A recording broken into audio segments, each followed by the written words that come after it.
Woke up then at 2 a.m, excruciating pain. Little did I know, I had the onset of sepsis. She said, "You were very lucky, young man. One, you nearly lost your life, and two, you could have lost your leg."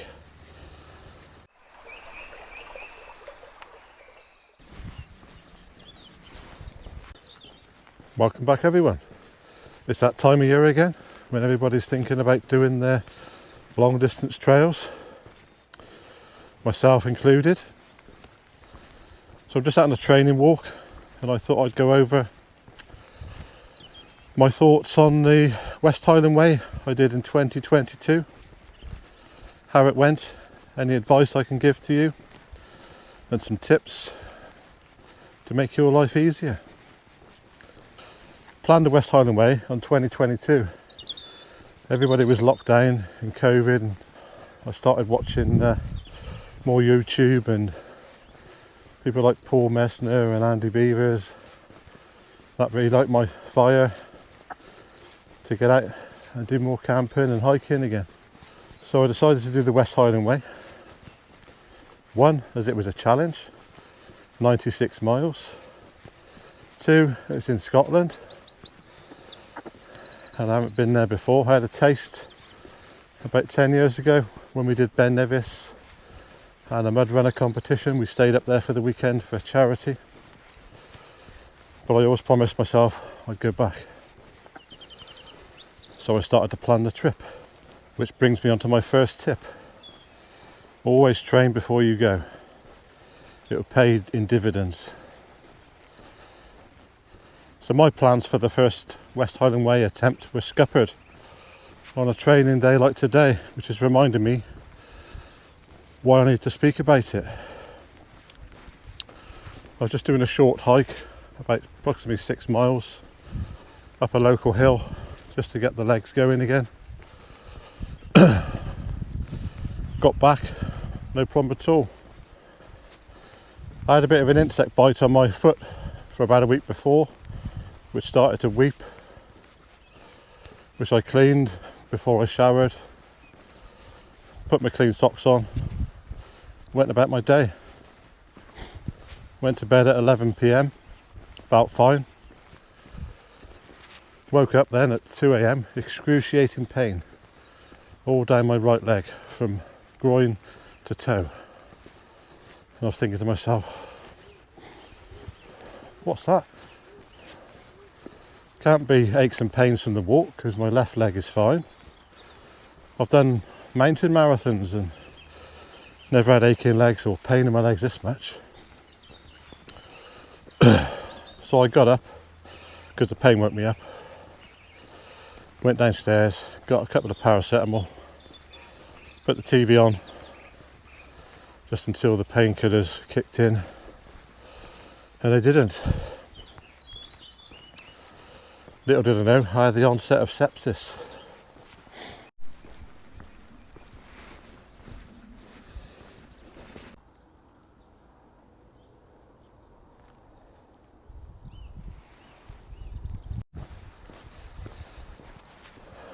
I always feel a bit guilty on this next bit because the footpath looks like it runs through someone's back garden. But it's a legitimate footpath, so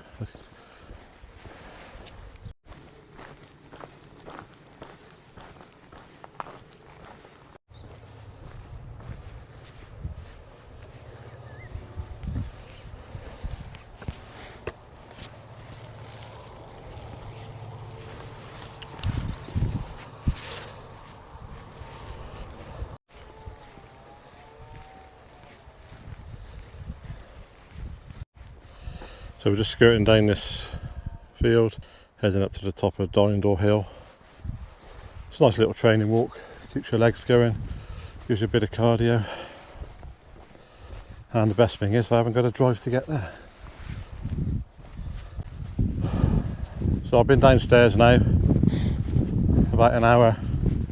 The painkillers haven't kicked in. And then suddenly I had the shakes. Couldn't get warm. Scooby-Doo shakes I call them. Your teeth are chattering, your whole body's shaking. I thought, put the fire on. So I put the fire on, my backpack was ready packed for the West Highland Way, and it was in the dining room. So I'll get my sleeping bag out. Got my sleeping bag out. Got in my sleeping bag by the fire, and about 40 minutes later I was still shivering. So something's not right here. So he goes and wakes my partner up. Something's not right. I got the shakes. I suddenly went hot then with the shakes. The pain wasn't going away. The pain was getting worse actually. And being a first aider myself for many years, I was aware of septicemia and sepsis. So she said, no, you're not right. Normally I ride things out, put a brave face on, but and she knows that. But it was, yeah. So she called an ambulance. Fair play, the paramedics turned up in about 10 minutes, which is good for a Saturday night, especially in my town. And they, as if by magic, when they turned up, I'd gone from shaking cold to hot. I started vomiting. I warned them that I might have sepsis because of my basic first aid knowledge, even though obviously they've got to do their triage. And they rushed me straight in. The pain was getting worse. Paracetamol wasn't working. In the end I had to have a suppository, so that was nice. First one in my life. And I had to administer it myself. But that worked. Pain went away then. Yeah, I was very lucky. I spent 5 days in hospital on an IV drip with antibiotics. My kidneys and my liver were failing. About 2 days in, almost getting to the stage where I was going to be sent to a different hospital, probably Birmingham.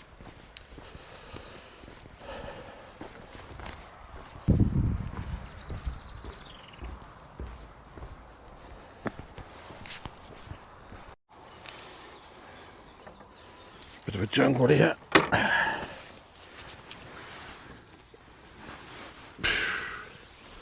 Feel like David Bellamy.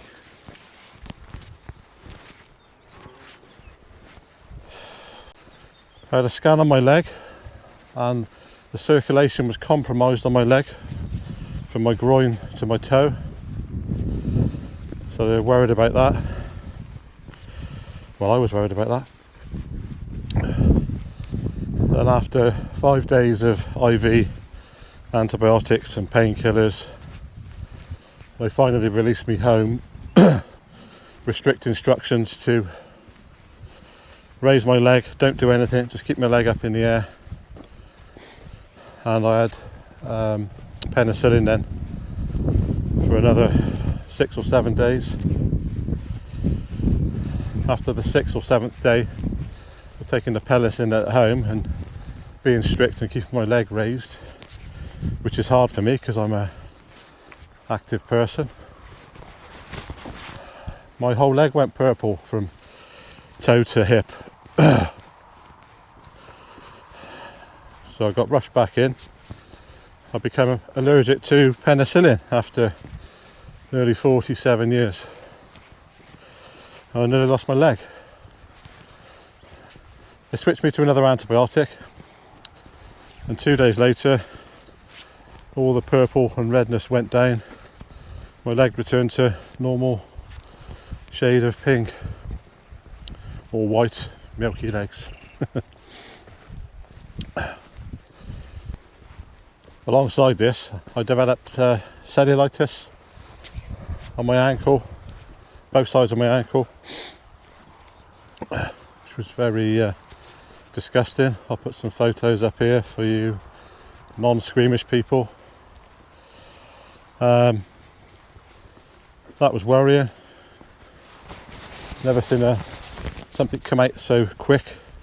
It was almost the day after, so I presume that's the infection coming out of the body. Comes out the shortest and most local place. I had to go to the GP after, and I had to wear compression socks for quite some time, at least 6 weeks. And the lady who used to dress my wounds for the cellulitis gave me a fresh pair of socks. She said, "You were very lucky, young man. One, you nearly lost your life, and two, you could have lost your leg." So yeah, that scuppered my first West Highland Way plans.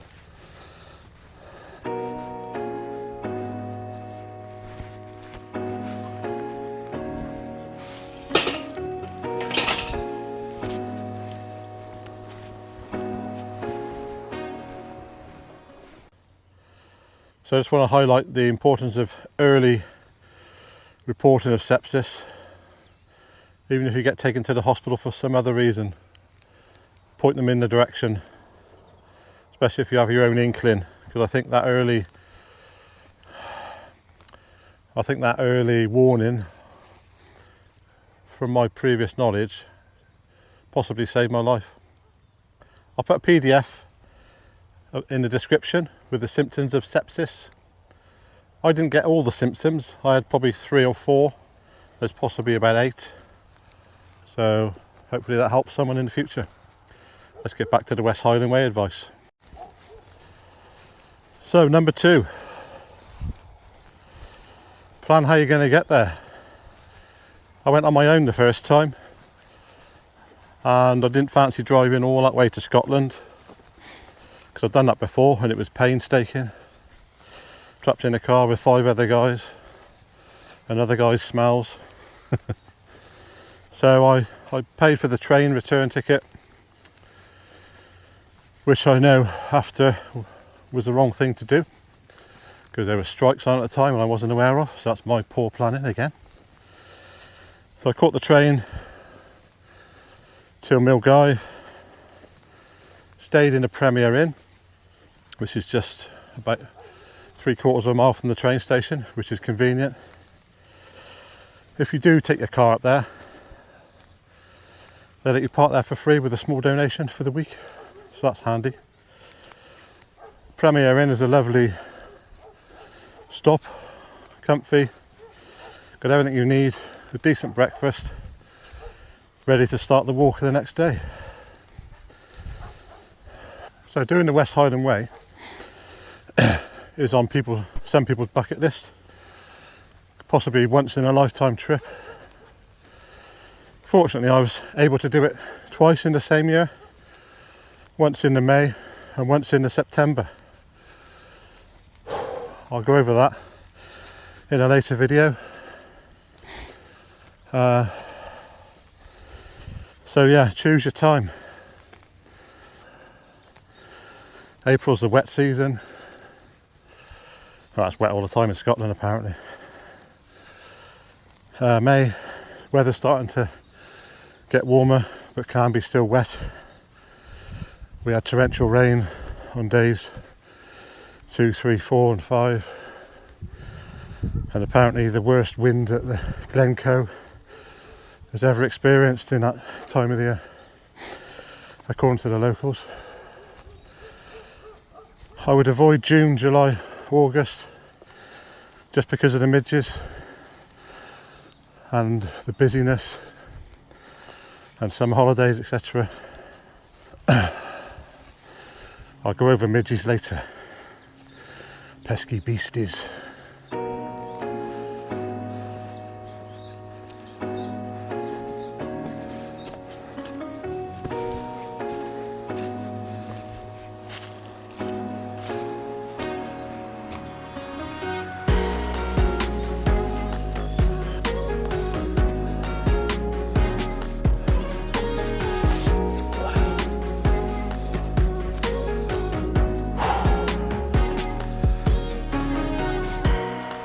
Whew. Sweating there. It's a hell of a climb up here.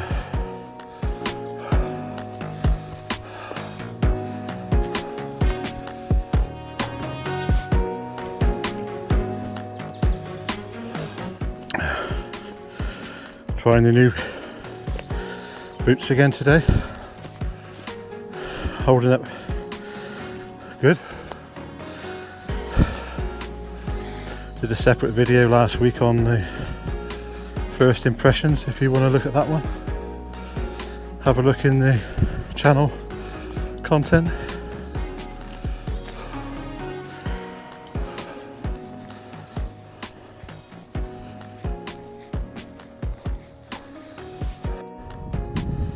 So we're off to Dindor Camp. Apparently, the legend has it, when I was a teenager, someone came down this hill in a car and straight over there into the woods.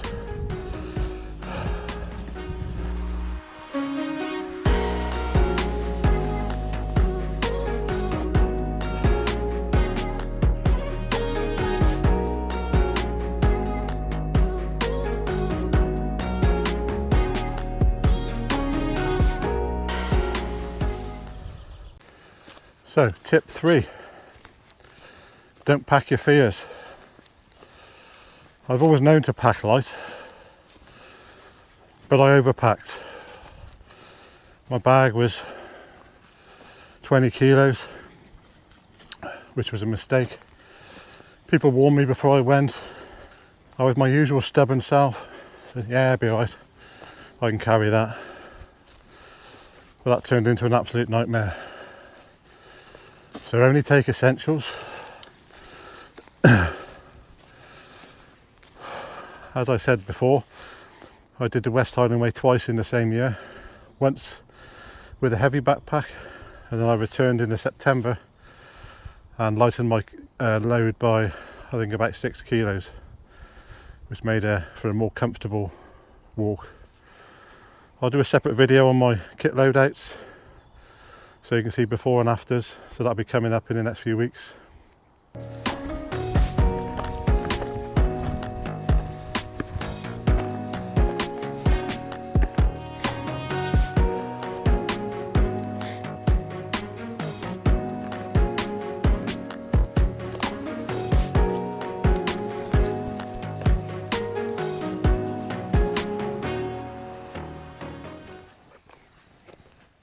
Tip 4.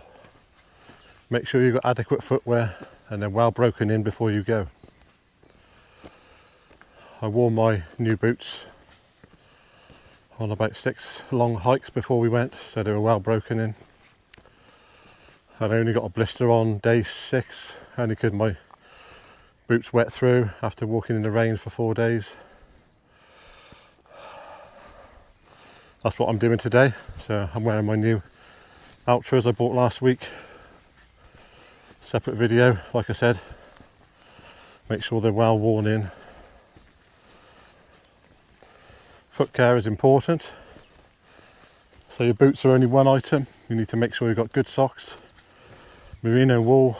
Some people swear on the 2 sock rule. Wear a liner sock under a thick sock. I'll go over that in a separate video as well. And foot care products. As soon as you stop at camp every night, if you are camping, we wild camped every night, so we carried all our kit. So different if you're staying in a hotel, you can have showers every night and change your clothes every night and socks. We had to look after our feet, wash our socks when we could. But foot care is key.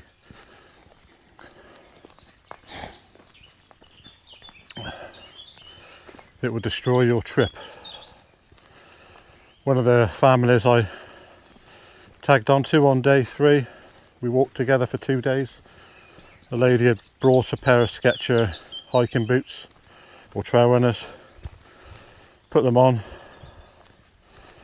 and then by day 4 or 5 her blisters were so bad they got infected, she had to drop out.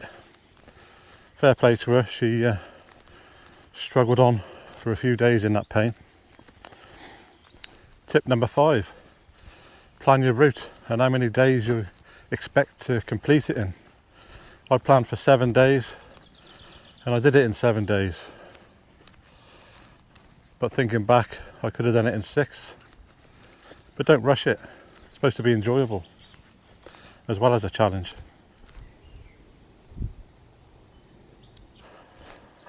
So I planned the first 2 days are short days, just to get the legs used to the trail and carrying a heavy weight. And if there was any problems with the feet, you could sort them out sooner rather than later.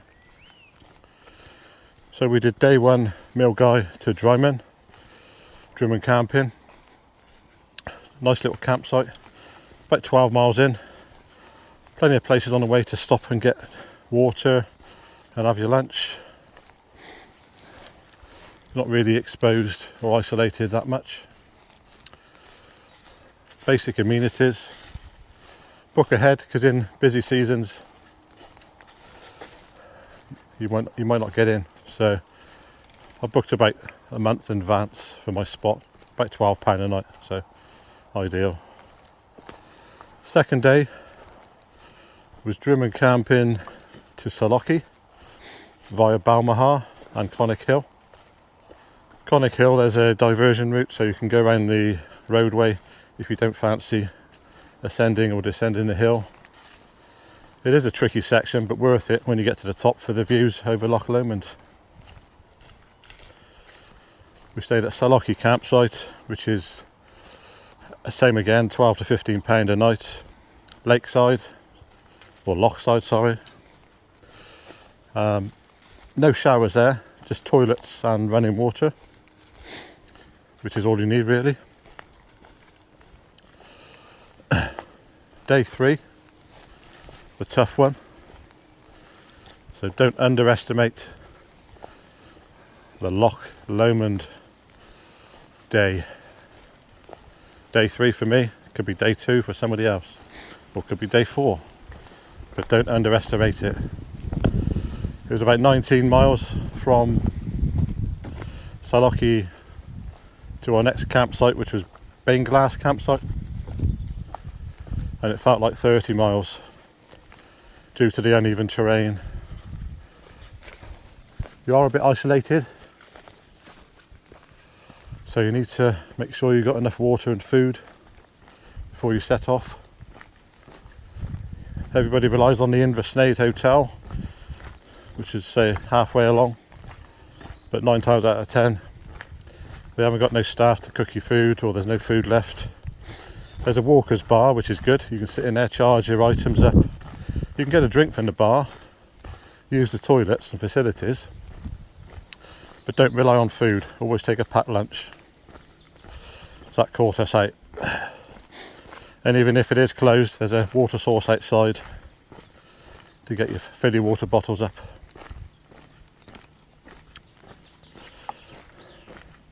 When we got to the campsite that night, it was heaven. We could have our first shower in 3 nights. The bar was just still open, so the lady kindly told us, if you want food, order it now, otherwise you won't get any food. So that burger was the best burger and chips I've had in a while. The shower, I almost spent an hour in the shower, because I had what me and my friends call gash rash or chafage of the nether regions. Spent about an hour in the shower and then come out and got attacked by the pesky midges who like to come out at night. Like I said, I'll go over them on a second video, but the basic requirements are a decent head net, and just keep moving, get to your tent and get in there and survive, or try and survive.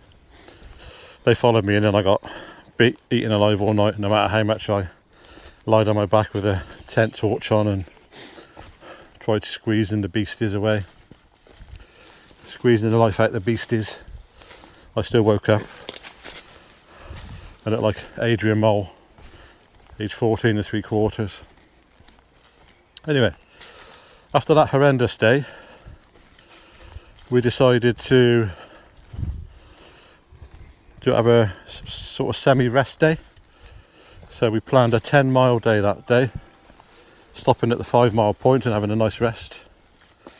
And we stayed at the Strathfillan Wigwams, which is almost like an American outpost.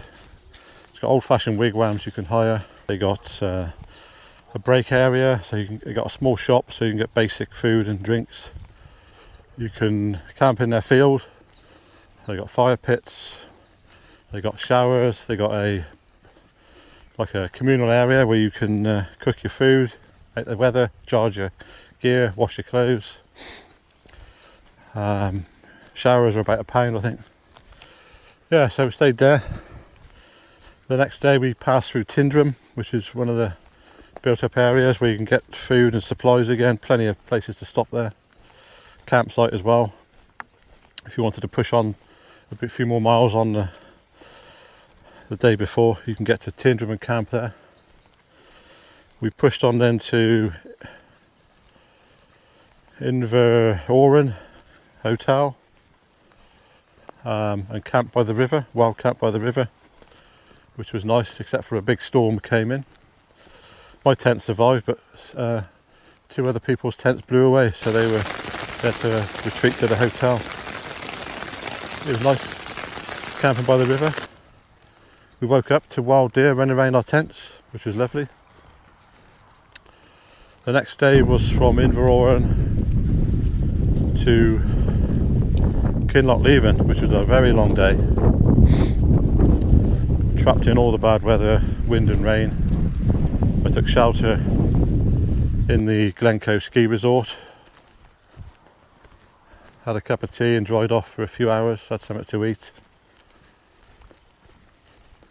And as if by magic, about an hour later, about 20 drowned rat West Highland Way walkers came in as well, doing the same.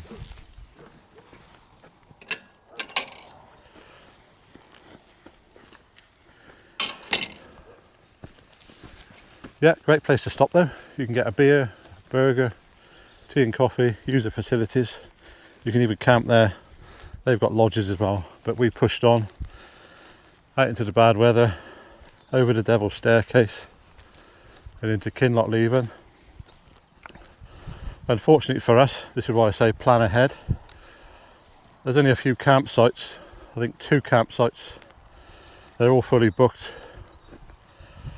You've got a wild camping area just outside on the way to Fort William, which is the last day. But we didn't fancy that because we were worn out from all the almost 20 miles in sweaty wetsuits. We wanted a shower. So we managed to get a campsite which was about 2 miles away, got a taxi. Me and 3 other guys, sorry. He dropped us off, we camped the night. Then we caught the school bus back in the morning to where he dropped us off. So it was perfect. And then the last day was Kinlochleven to Fort William. Got to Fort William, hobbled to the end, got the obligatory photo on the bench with the sore feet man. Had a celebratory drink in Witherspoon, which is conveniently next door. And then I had to catch the last bus to Glasgow to try and get home that night. But unfortunately for me, the train strikes are on. So my plans got scuppered. So I caught the bus back to Glasgow, got off at Glasgow and had to book a ad hoc hotel that night and see if the trains were on the next day. So I got to the hotel, ordered a pizza and a few drinks, dried out all my kit. The posh hotel I was in was like a shanty town. God knows what the maid would have thought she'd have come in. Anyway, had a rest, got dried off, got to the train station in Glasgow Central Saturday morning, and the train was on, so tidy, happy days. But it only went as far as Preston. I had to change at Preston, catch a bus to Shrewsbury, because the further on down the country the trains weren't running. That was a long bus journey. Then a train from Shrewsbury to Hereford. The second West Highland Way I did in September that year I drove all the way up. Long day, but worth it. We stayed in the Premier Inn, same as I did the time before. Left the car there in their car park for a small donation in a charity box. Did the West Highland Way in the same amount of time. Could have finished in 6 days, to be fair, but we rested on the last leg. Finished the walk, got back to the same hotel, so I booked a stay in the same Premier Inn either end of the trip, and then leisurely drove back the next day. So it's up to you really, but make sure you plan well ahead.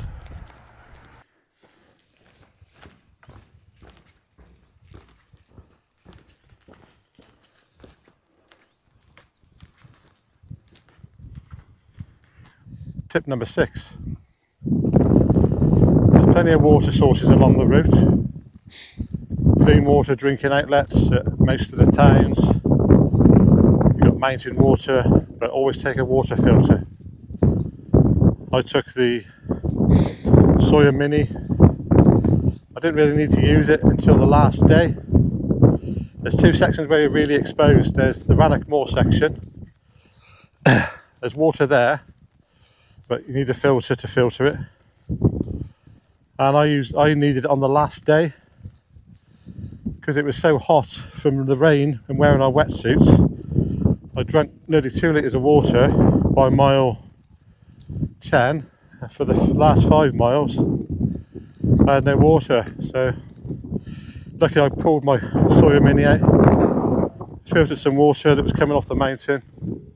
Got eaten alive by midges when I bent over. That's another story. So yeah, it saved me. But you don't need to carry sort of 2 litres of water everywhere, like I said, because every stopping place or every night you stop to camp or bed and breakfast, whichever way you're doing it, there's water sources. So don't pack your fears again. Tip number 7, don't be afraid to go on your own. It's a long way and it's a long trip. I went on my own the first time. On day 1, I was just sat at the start outside Greg's, doing one final kit check, make sure my zips were done up. Then this hand came out from the bushes with a packet of biscuits, and I heard this, "Fancy a biscuit, big fella?" I was like, do I accept? Is it wrong if I don't? Should I accept it? Anyway, I accepted it. Then this little head popped out the bushes. "Hello, doing the West Highland Way?" "Yeah, you're on your own?" "Yeah, me too." I said, "You walk with me if you want." So we walked together for 3 days, and within the first mile we've gone over our life stories and realised how similar we are. And now that's turned into a good relationship and my long-term hiking buddy.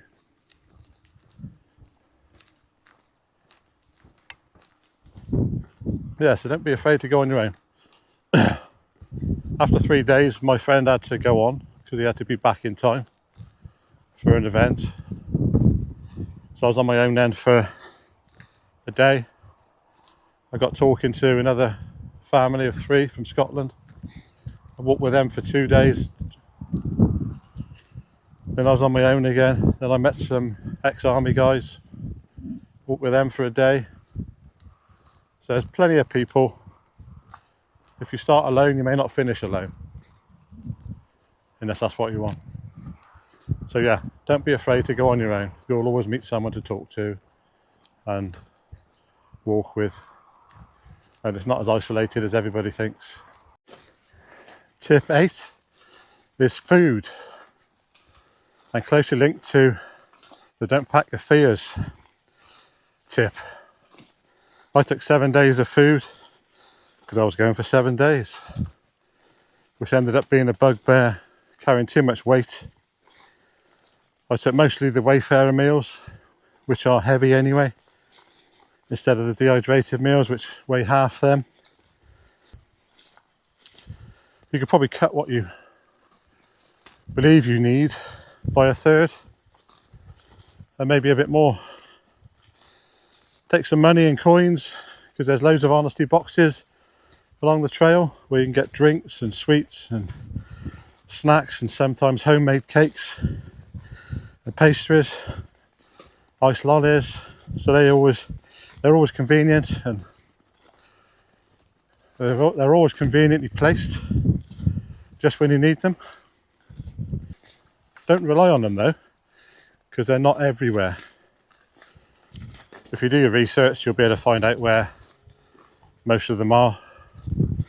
I got caught out on there coast to coast last year. We expected to see an honesty stop, which was a shed in someone's farm where you can stop, get everything ice cold, honesty box, deck chair to sit out in the sun. And when we got there, it was demolished, so we had to push on to the next town. Yeah, take plenty of coins or notes. There's even one honesty box by Loch Lomond that's got chip and pin now, or scan a QR code and you can pay online. Obviously be wary of some QR codes now.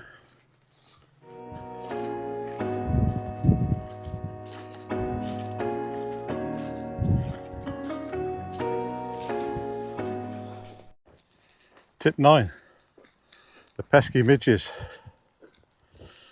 Like I said earlier, the midges season is sort of middle of May till September. They like dark areas, damp areas. They come in swarms. They feed off your carbon monoxide from your breath. Make sure you take some midge protection with you. Basic hairnet or some repellent. That'll spoil your trip. If there's a slight bit of wind, they don't like it because they're so small, their little wings won't let them take off. So if it's forecast wind, you should be okay. They don't like the extreme heat and sunlight, so it's normally at dawn and dusk they come out in force, unless they're really hungry. They'll stick to anything, they'll follow you in the tent. Just got to try and avoid them the best you can and make the best of the trip. You'll encounter them at some point, but try and do some research. I'll try and make a video just on purely midge defence, and I'll stick it up on the channel maybe in a few weeks. Okay, yeah. Tip number 9, avoid the midges, or try it.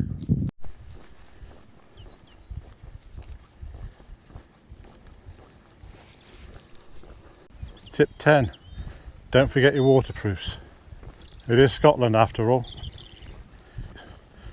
I took my high-end hard shell jacket, Gore-Tex, but after an hour of walking in the rain, you still get wet on the inside from perspiration.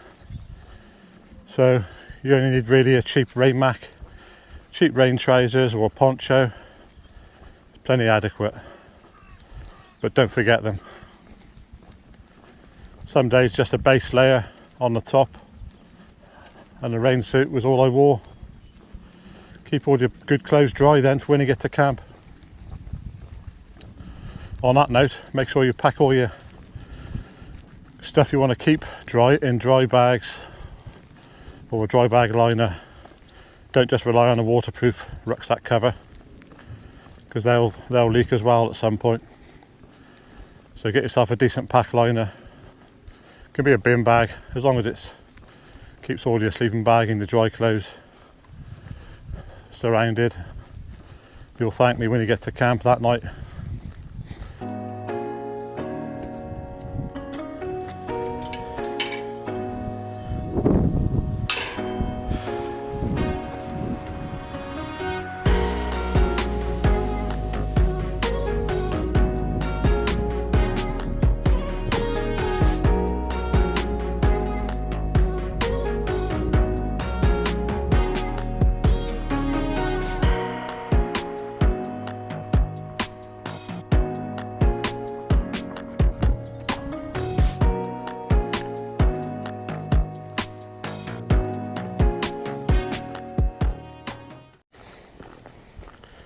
Well, that's my top 10 tips, guys.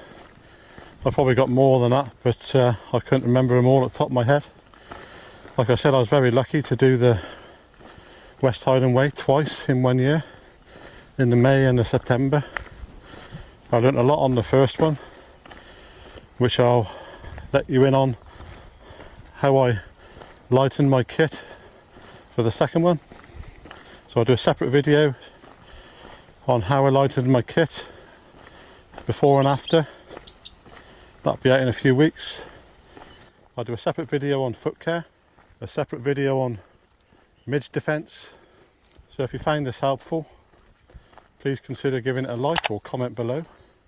If you've got any other tips for the West Highland Way survival, please consider subscribing to the channel so you'll get notifications of when I upload my next videos, and it helps the channel grow so I can make more content similar to this. And the biggest tip for me from West Highland Way is enjoy it. The first time was for a challenge for me, as I nearly lost my life, I nearly lost my leg from sepsis. It was enjoyable, but it was also a challenge. So I did it again in September with lighter kit, and even though it was another challenge, I enjoyed it even more. So yeah, get out there, do it if you want, enjoy it. Thanks for watching, stay safe, be kind, and see you next time.